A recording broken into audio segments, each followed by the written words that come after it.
People,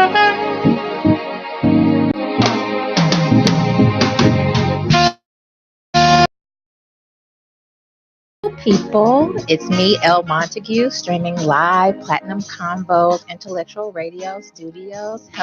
Hello. Day, everyone, vibrant and free. Feelings to vibrate higher to that higher plane and higher level of happy today to bring a guest to talk to us and have a conversation about one of my most favorite topics, most favorite topics, which is hypnosis right now. But I'm going to introduce Miss Brandy Allen. Now, Brandy, you introduce yourself in however you want to take, however long you want to take. Just tell us about you and who you are. Well, I am a single mother of two kids. I've got a son who's 18 and a daughter who's 15, just started driving. A little scary. And I went back to school after I've been away since the 90s. So we just went back to school to be a social worker. And I am going to be a hypnotherapist, and probably I'll have my certificate in a couple weeks. And the book, Many Lives, Many Masters,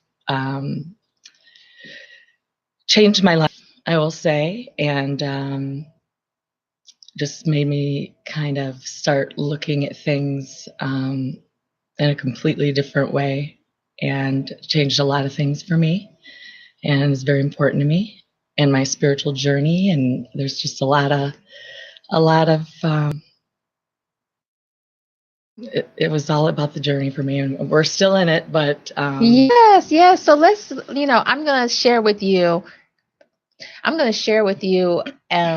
how I actually met Brandy. I met Brandy in the hypnotherapy training class. So I also was there, and we were going through a really grueling training period to learn how to do hypnotherapy and hypnosis. So in this class, we actually went over a gazillion case studies on how hypnotherapy works, who it works for, and we're actually in a room filled with therapists and psychotherapists and psychiatrists who want to add this as an additional tool for their talk therapy. And it was amazing. And so Brandy and I became very, very close. And she mentioned this book, Many Lives, Many Masters by Dr. Brian Weiss. And I had to, of course, go out and get it. Anytime that somebody mentions a book to me, I have to go out and get it and see what it is. Because she said to me, like just what she said in her introduction, it changed my life. And I'm like, okay, I need some life-changing stuff. I'm always looking for life-changing stuff. My life is changing every day, every week. I'm changing and doing something. My mom was like, are you going to get in trouble? Are you going to get sued for hypnotizing people? She asked me that because she's like, every week you're doing something different. You're doing something different. And now you're hypnotizing people. But yeah, so I went and got this book about Many Lives, Many Masters by Dr. Brian Weiss, and read it. And it says here, it's a true story about a prominent psychiatrist and his patient. And this particular patient was not getting better in their psychotherapy and their mental health and, their sessions with the psychiatrist. She just wasn't getting better. And he tried hypnosis, and it really worked for her. And so let's just talk about hypnosis and hypnotherapy, just from your perspective, Brandy. What about hypnosis in itself draws you to the practice? I think because the subconscious mind is 90% of our mind, and the conscious mind, which is what we act on day to day, all day long, is only 10%. So it's intriguing to me that 90% of what's going on behind the scenes we're not in touch with. And in hypnosis, we can access that and make serious change. There's a lot of different kind of therapies that they serve a purpose, but I think that hypnotherapy can cure so many things. Yes, it can cure so many things. I wouldn't have known that until I actually went to the training, because in my mind, with my practice, I wanted to specialize in addiction. So I thought, okay, if I'm going to be healing people naturally with natural herbs, helping them to wean off, opioids and things like that, then hypnosis may be something I'd be interested in, just to aid in that. So I went to the course actually thinking, okay, we're going to use hypnosis for addiction. I knew that it worked for smoking cessation. I actually know lots of people who have gone for smoking. I knew that it worked for that, but I had no idea the scope of all the different things that you could do with hypnosis until I actually completed the training. It's amazing. It is amazing. I mean, pretty much, and I mean, most things can be cured because it is what's going on behind the scenes. It's how we're operating, everything behind the scenes. And under hypnosis, when we access that, we can put positive suggestions in there. We can take out the problem and have an absolute cure. And it's just amazing to me. I've been interning since May with a hypnoanalyst, which takes hypnotherapy a little bit further. And I have just seen so many changes, so many serious changes, changing people's lives. I've been witnessing this, observing since May, and I just can't say enough about it. It is my absolute calling. And it's ironic that this book has actually changed my life, because I just realized in the last few months that maybe it wasn't about what I thought it was. It was about hypnotherapy, and now that's what I'm doing. So it's just kind of crazy how it ended up. Yes, definitely. Because, when we talk about hypnotherapy and hypnosis, I'm sure that most people listening are thinking, oh, you go into a trance, you don't know what you're doing, you are listening to someone, their voice, and then you start quacking like a duck. I always hear people like, oh, you're going to make me quack like a duck, or make me run around and do crazy things that I'm not going to remember. And it's unfortunate because it gets a bad rap, and it's a very serious thing that can help a lot of people. And that stage hypnosis is just for entertainment. And if you've never been hypnotized, your only experience would be seeing something for entertainment purposes only. It's a shame. It's a shame because, people always say, oh, are you going to do something like Get Out? Do you have a coffee cup and you're going to like stir your tea and make the noise and then take me to the sunken place? I'm like, no, I'm not going to take you to the sunken place. That is not what's going to happen. And one thing with hypnosis, I think that's beautiful, is that a lot of people, when they actually go into the trance state, so that you're open to receive a positive message, then, a lot of people are very aware of the room, very aware of what's being said to them. You're not like totally asleep. You're just like borderline between your consciousness and subconsciousness, just like on the edge, because you're so relaxed. Your mind thinks you're sleeping. Your mind may think that you're actually dreaming, but you're not. Right. And so the beauty of it is that you get someone to relax. You get them relaxed into that trance state, just below the level, and then you go back to a memory or a time and a place that caused an issue for you. And you remember it in such a way as almost like you're still there. You can smell the flowers. You can smell maybe what was cooking in the room, who was in the room. If you're at a different age, you may be that age. You may speak in the age of your 4-year-old voice because you feel like you're there. And you remember the issue. And then your hypnotist or your therapist helps you to replace that issue with a positive outcome, like what you would know as your adult self, what you think should have been the outcome. You can replace that, tell the story a different way. Right. Tell the story a different way, and your mind is in that dream state that your mind really doesn't really know the difference between what actually happened and what you want to program it to happen. Changing decision. Your brain is changing a decision. Right. Because when events happen in our lives, we attach some kind of emotion or feeling to that event.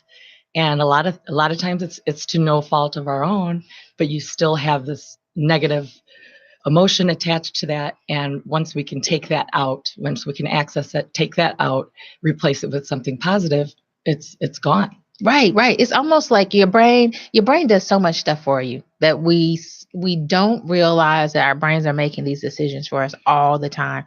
Most of the signals that we have that come to our brain through our thalamus, the relay station, we don't even get a chance to even associate or understand everything that's coming in through our brains because our brain is working that fast.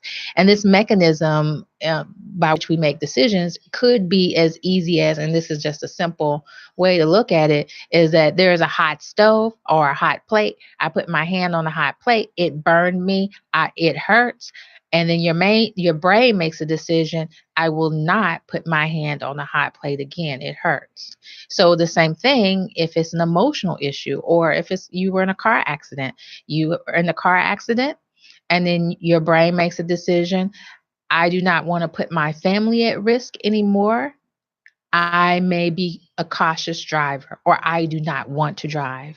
And making that decision of not wanting to drive can impede progress in your life. Mm-hmm. Or every time that you drive, you feel fear of driving and you release cortisol and you release all these different steroids in your body that damage your heart long term. So your emotional state actually impacts your physical state because of those decisions that you make with your brain automatically makes. And that's what Brandy's talking about, that with hypnosis, you can go back to that issue and then you can basically reprogram your brain and say, I'm not going to be afraid to drive. I'm happy driving.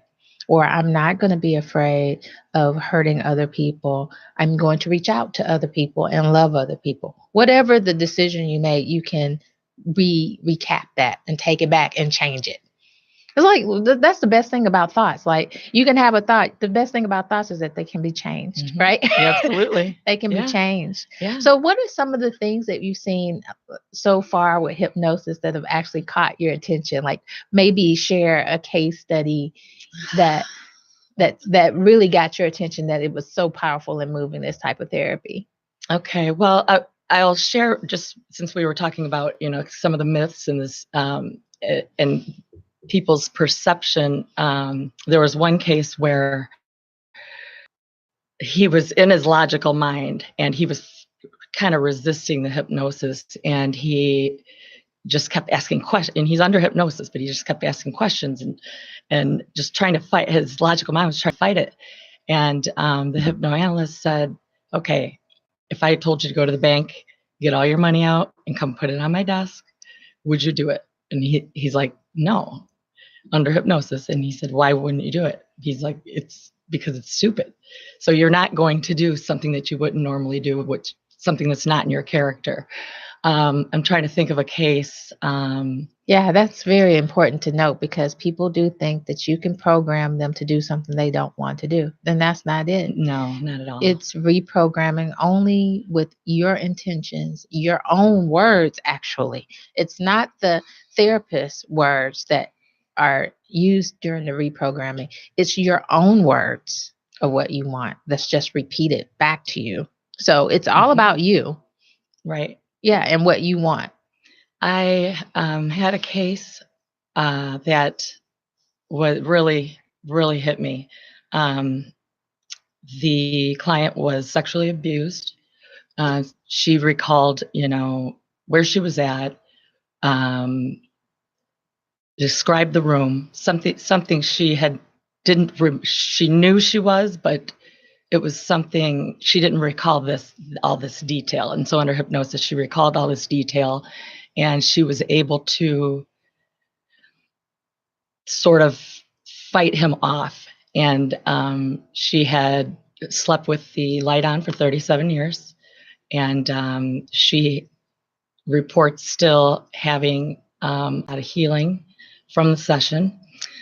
She said now if she wakes up and the light's on or the TV's on, she just gets up and she just turns it off. She just turns it off. Completely different. So was that her request, that she wanted to sleep with the lights off? She wanted to sleep. She doesn't Oh, she sleep at just all. wanted to She just wanted sleep. to sleep. I mean, can you imagine? It's the stuff you take for granted.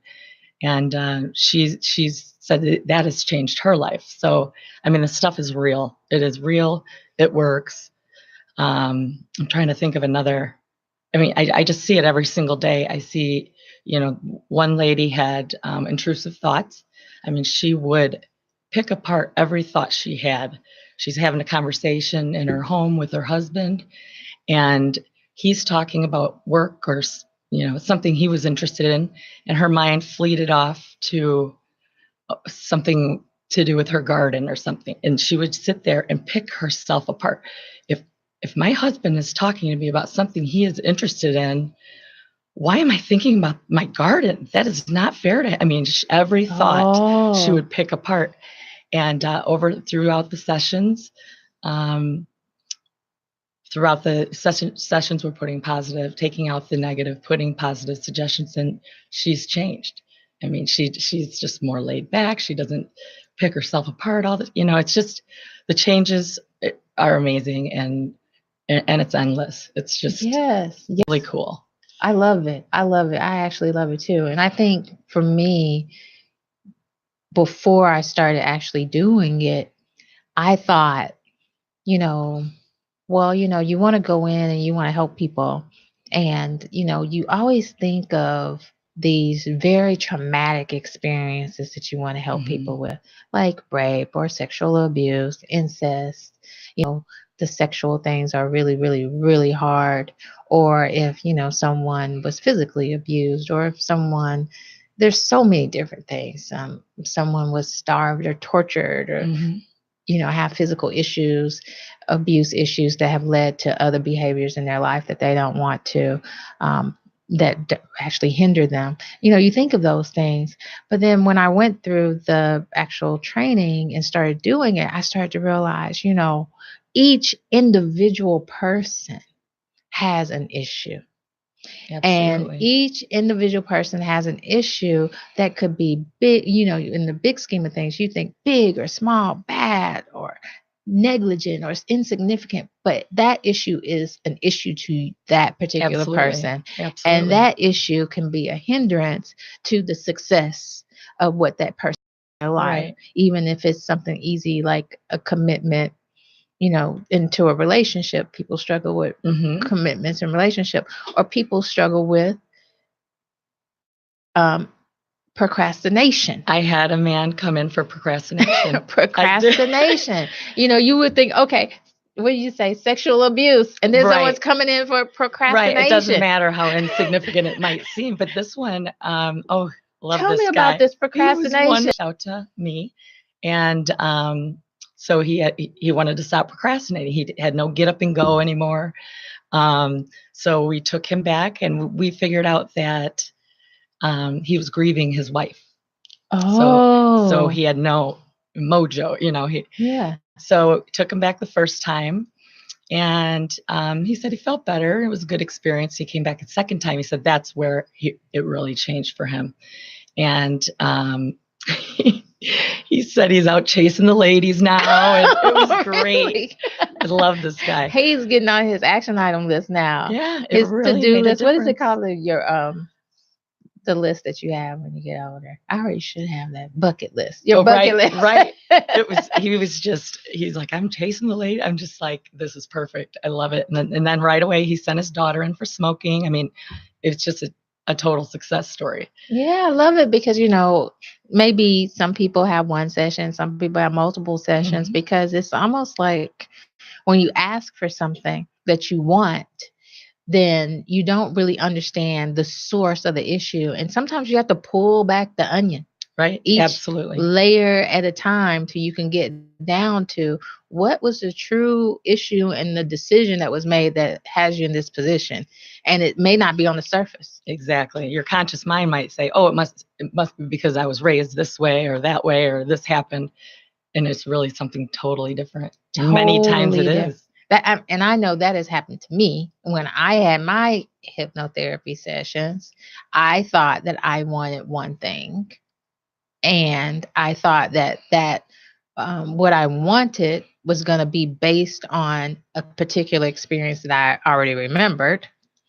But your And subconscious mind was like, nope, it's yes, not that. when I went under hypnosis, I went back to a story or a time that I didn't even remember Right. that this happened. I was Right. like, what? Harbor and this? Yes. I have no idea. Like, I don't even think about this. That's but what was amazing. I mean, that's what popped up. right. I don't know if you remember, but when I had one of my sessions during our training, I've always had a fear of public speaking, and we found out like everybody's doing these, different sessions on, their mom's deathbed and all these things, and I did it on public speaking and so they regressed me back to first grade, where I forgot my show and tell, and the teacher was shaming me. So she made me get up in front of the whole class and tell them why I didn't have my show and tell. And I just assumed everybody was afraid of public speaking, and and then I looked back and I was like, okay, after that, I always stood in the back of the class.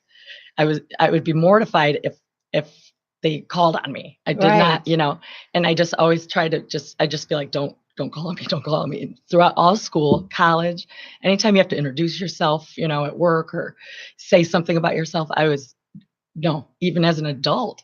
And it was all because of this the teacher. First grade teacher.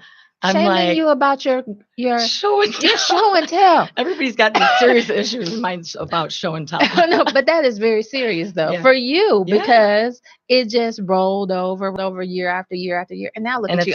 After you had your session, now look at you. You're on the radio. Right, but it's just funny because it's not something I remembered, and it just, my conscious mind did not remember, but and there's healing in that. There's so much healing in that. And it's really, we keep saying that amazing that can happen. And my particular one was, I had anxiety in my shoulder, or stress in my shoulder. Every time I felt overwhelmed, too many things to do. And so really my issue was, when I did my session, my true issue was freedom. And when I was growing up, I didn't really go to school until first grade. So I lived with my great grandmother, and I was just allowed to roam about freely for a long time, and not really have a schedule, not have a time to eat, not have a time to do this or do that, sleep. I just was allowed to live in a country setting and do whatever and wander about without a schedule. And then I went to school. And then in school, I had a schedule. Had to go to the bathroom at a certain time. Had to do this at a certain time. And that stuck with me because I felt imprisoned, like I could not have freedom, which caused stress for me to not be able to make decisions through my day or what I want to do. Now, the same thing is as an adult, I can't do whatever I want to do when I want to do. Understand that need for freedom and where it's coming from. And if I feel overwhelmed by having to stick to a schedule, how I can deal with that and how I can heal from that. So it's just it's interesting too.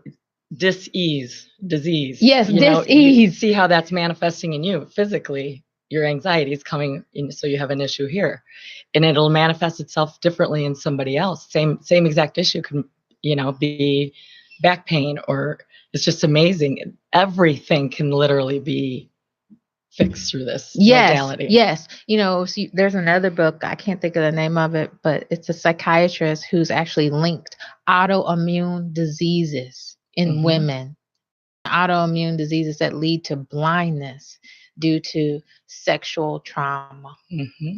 Absolutely. Incest is the biggest one that leads to that, because the person doesn't feel safe in their home, doesn't feel safe in their home with their parents. So your body is not safe, doesn't feel safe within itself, and attacks itself. So autoimmune diseases are basically when your white blood cells start attacking your own tissue, leading to whatever ailment, inflammation, whatever disease that comes from that. But there is a link between your mental, your mind, directly with how your body performs.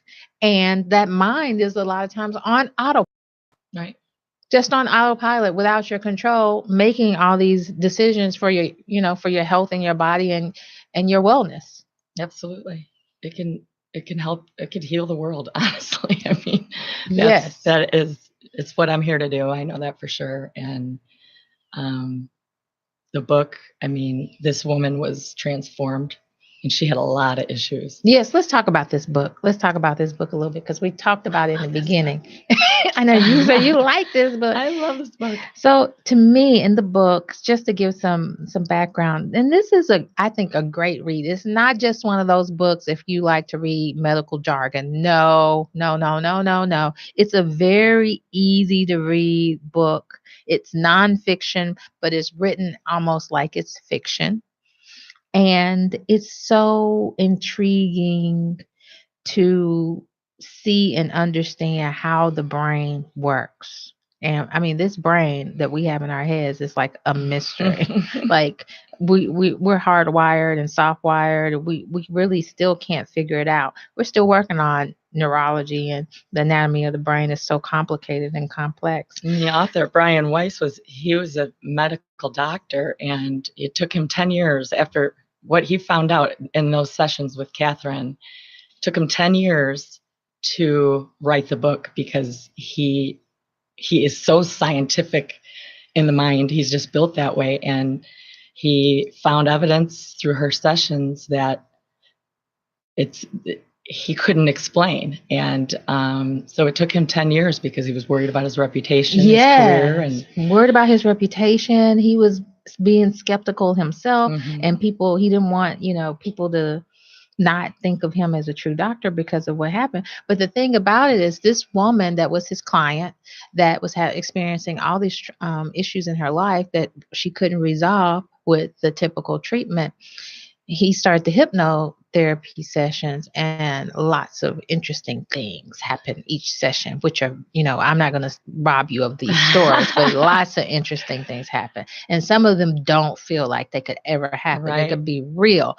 But he actually recorded all of their sessions and documented those sessions because it was truly the client, the patient, saying these things. That is where her mind went, and that's where, what she recalled.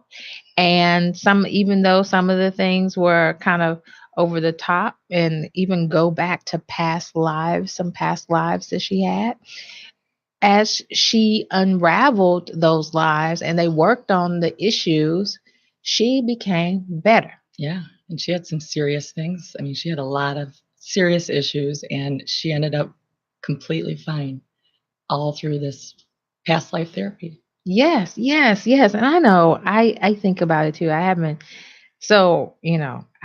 actually tried a past life protocol for hypnotherapy, but I do find it interesting. And I do find it interesting that, a lot of past life stuff came up in this book with this particular patient. And, it just makes me think there's,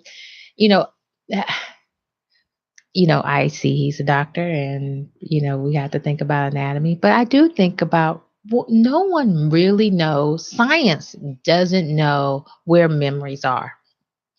Science doesn't know where memories are stored. I mean, your brain actually processes information and allows you to interpret signals into messages that you can understand, whether it's visual, auditory that you hear, or understanding of language. Your brain processes. But where does memory actually come from? And there's a lot of thoughts on this. Like, memory is in your DNA. That's epigenetics. Everybody's talking about things of stored trauma in your DNA, and that has come out to be true. But that trauma from DNA from your grandparents, what things that happened to them, resides and lives in you. But also, it's like, okay, is memory on a hard drive stored in your body in different places in your body, or is memory streaming? Right. It's like a soul memory or a cellular memory. and that your body remembers these things. And I think because the subconscious mind is intangible, that's why it kind of gets a bad rap. I don't know if it's a bad rap, but it's a big misunderstanding. Yeah, I know. People want to say, okay, it's new agey or it's like Right. just totally alternative. But when I think about it, it's like, okay, even in regular medicine, we don't understand basic memory. We don't really understand it. So, if you do something and if you're doing a session and that person's brain is taking them back to something or someplace else and it's helping them to get better. Right. Then who cares? Exactly. Who If it's cares? yeah. I mean, the American Medical Association accepted hypnosis back in, I think it was 1958. I mean, it's been around.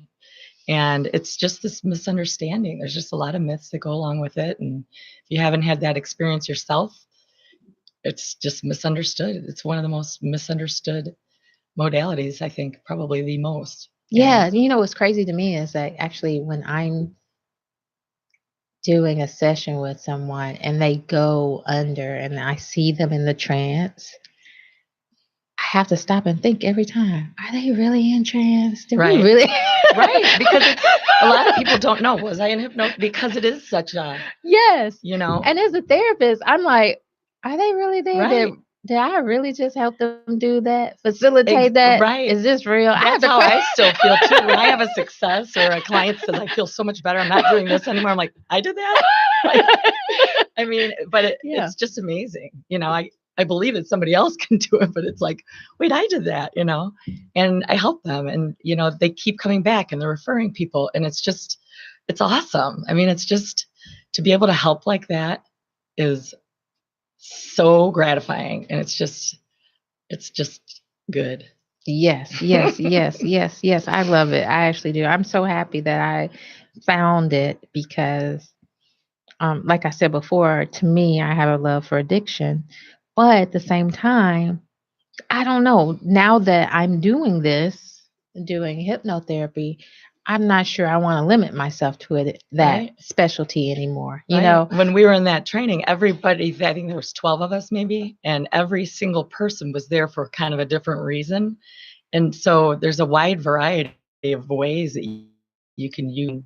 Like you said, your love that was specific to you, and other people. I just know that I want to go in to do the medical hypnoanalysis, which takes it a little further. But I mean, there's just so many different things that it can help and heal. And yes. So I'll share just a few before we wrap up. Is that if you're struggling with we mentioned before, addiction, obesity, being overweight, any behaviors that limit you in your life that you're doing that you would like to correct, and like anxieties that you have, stress, you want to relieve some stress, you want to unblock some emotional traumas that you had before, even if you had some mental issues, mental illnesses before, this is a viable treatment. It does so many different things. Even for students,